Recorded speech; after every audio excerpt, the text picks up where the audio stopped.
Good morning. So today we are just going to start a new lesson. Lesson number 4, The Magic Scarecrow. Magic, जादू, है ना. Magic हम देखते हैं, जादू देखते हैं ना, तो वैसा ही जादू हम किस में देखेंगे, एक स्केयरक्रो में, जो एक पुतला होता है जिसको कहाँ पे यूज किया जाता है, कहाँ पे लगाया जाता है, खेतों में. वहां पर उसको लगा दिया जाता है बनाकर, और उसके ऊपर एक टोपी बना दी जाती है, या कोई मटके में ऐसे ड्रॉ करके बना देता है, और या फिर उसको पूरे कपड़े पहना दिए जाते हैं जिससे वो लगता है कि कोई आदमी खड़ा है.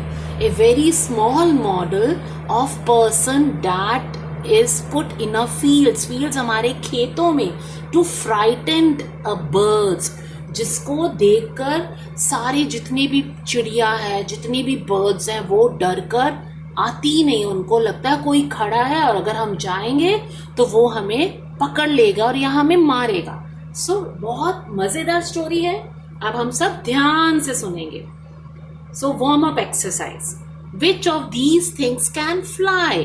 अब कौन कौन सी चीजें हैं जो उड़ सकती हैं.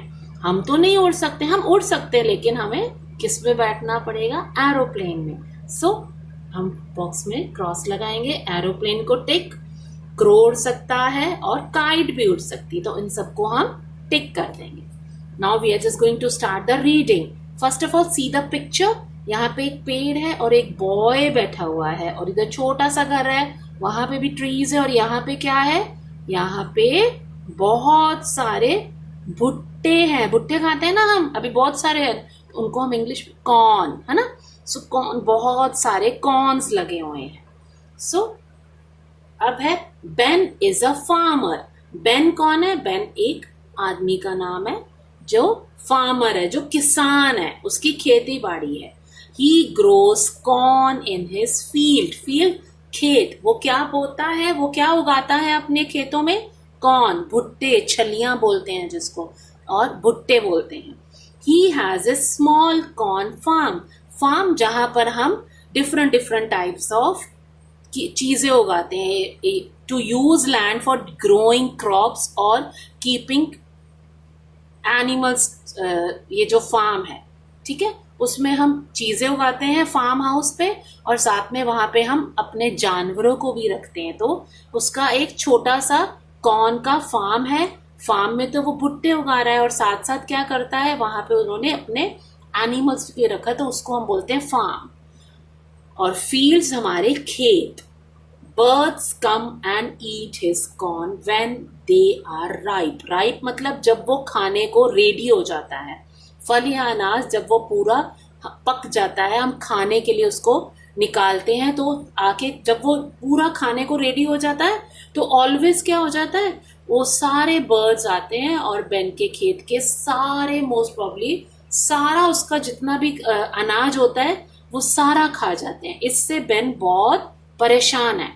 Crows also come and eat his corn. Crows आके उसका सारा कॉर्न खा जाते हैं और वो बहुत परेशान है. Ben is worried. अब वो बहुत चिंता में कि मैं क्या करूं, किस तरह से मैं इन बर्ड्स को रोकूं जिससे मेरी जो खेती बाड़ी है, जो मेरे कॉर्न्स है, वो बच जाएं. This year he has not grown much corns. अब ग्रोन मतलब उगाए. अब उसने इतने सारे कॉर्न्स उगाए नहीं है. क्यों? क्योंकि वो जब भी जितना भी उगाता है सारे बर्ड्स आते हैं और उसका सारा का सारा जितना उसका खेत का कॉर्न होता है वो सब खा जाते हैं. सो वो बहुत ज्यादा परेशान हो चुका है. Crows must not eat up what he has grown. उगाया, अब वो बैठा बैठा वही सोच रहा है कि इस बार क्रो आके मेरा ये जो इतना सा मैंने मतलब फील्ड में उगाया है मक्का, ये नहीं खा जाए. अब उसको वही चिंता हो रही है, वो बहुत इस चीज में परेशान है. He asked his son. अब वो आस्क, वो अपने बेटे से, रॉब, उसके बेटे का क्या नाम है, बेन के बेटे का Rob, to look after his corns. और वो उसको कहता है कि आप, बेटे को बोलता है कि प्लीज तुम भी इसकी देखभाल करो, तुम भी इसका ध्यान दो कि बर्ड्स आके इसको ना खा जाएं. He runs after the crow. अब रॉब क्या करता है, Rob has got a stick. अब रॉब एक डंडा लेके वहां पे बैठ जाता, खड़ा हो जाता है, बैठ जाता है, और जैसे बर्ड्स आने लगते हैं. He runs after a crow when he sees it peck. अब peck क्या है? It's a peck is a the way a bird eat. वो जैसे ही खाने के लिए उतरती है तो वो birds को कॉर्न में से जोर से स्टिक दिखा के उसको भगाता है. Soon Rob gets tired. अब रॉब थक जाता है क्योंकि बारी बार वो आते हैं और खेत में जैसे ही खाने के लिए वो आते हैं वो फिर उसको स्टिक से उड़ाता है. अब वो बारी बार ये चीज कर करके थक जाता है और वो वहीं सो जाता है. ही false asleep. When he wakes up, wakes उठना, जब वो वापस उठता है, he sees the crows have eaten up half the corn of the farm. अब वो उठता है तो क्या देखता है? eaten अब हमारा पास सो के उठा है तो पास्ट हो गया है हमारा, तो eaten up. अब वो सारा जितना भी उसने बचाया था कॉर्न, थोड़ा सा कॉर्न था, वो भी आधे से आधा का आधा उस खेत का वो सब खा चुके हैं. सब किसने खा लिया? क्रोज ने खा लिया. Eaten up. When he wakes up he sees that the crows have eaten up. पूरा का पूरा जितना भी उसने मतलब उस टाइम तक वो सो चुका है, सो के उठता है, तो eaten up half the corn of the farm. अब उसके खेत का आधे से भी ज्यादा हाफ वो खा चुके हैं, हाफ से भी. तो now Ben has got an idea. अब उसको एक आइडिया, एक विचार है, एक सुझाव आया कि अब उसको वो कैसे सॉल्व करे, वो कैसे इस चीज को सॉल्व कर सकता है. क्यों? क्योंकि अब इतने सारे क्रोज आ जाते हैं, तो इसलिए वो क्या करता है? He thinks of making a boy with hay and mud pot. अब वो क्या करता है? उसको एक आइडिया आता है कि मैं एक ऐसा बॉय बनाता हूँ जिसमें क्या करता हूँ, सी पिक्चर में उसने बनाया है और उसको कहाँ खड़ा कर दिया है? उस कॉर्न के फील्ड, उस खेत में उसको खड़ा कर दिया है. ही थिंक्स, वो सोचता है कि एक मैं बॉय बनाता हूँ जिसको मैं हे और मड पॉट से बना देता हूँ. मड पॉट जैसे मटकी का ही मड पॉट से उसने बनाया, उस पर उसके आईज नोज और सब लगा के उसके आसपास पूरी ग्रास लगा दी, सूखी घास लगा दी है. He paints the ears and eyes of the boy on the mud pot. The pot looks like the boy's head. अब जो pot बनाया है वो कैसा लग रहा है? वो एक लड़के के head जैसा, सिर जैसा लग रहा है. Ben give his son's clothes to the boy. अब Ben क्या करता है? अपने जो उसके बेटे के कपड़े होते हैं उनको वो वहां पे लगा देता है. अब क्योंकि बेन परेशान हो चुका है कि अब बारी बार कैसे, रॉब भी करता है कोशिश लेकिन कोई फायदा नहीं होता है, तो वो अब ऐसे करके बॉय को बनाते हैं. और उसका वो कौन है? वो है स्केयर क्रो, जिसको देख के सारे बर्ड्स डर जाते हैं और वो वहां नहीं आते हैं. और ही नेम्स द न्यू बॉय, क्या नाम देता है उसको? ट्रैक. क्या बोलता है? ट्रैक. तो बट ट्रैक कांट टॉक, लेकिन वो बोल नहीं सकता है. ट्रैक कांट वॉक, ना वो चल सकता है, वो सिर्फ वहां पे खड़ा है. Track is a square crow. Crow जिसको हम बताया मैम ने, पुतला जिसको हम खेतों में खड़ा कर देते हैं, जिसको देखकर जितने बर्ड्स हैं वो डरते हैं. Frightened, they all are the birds are frightened of the square crow.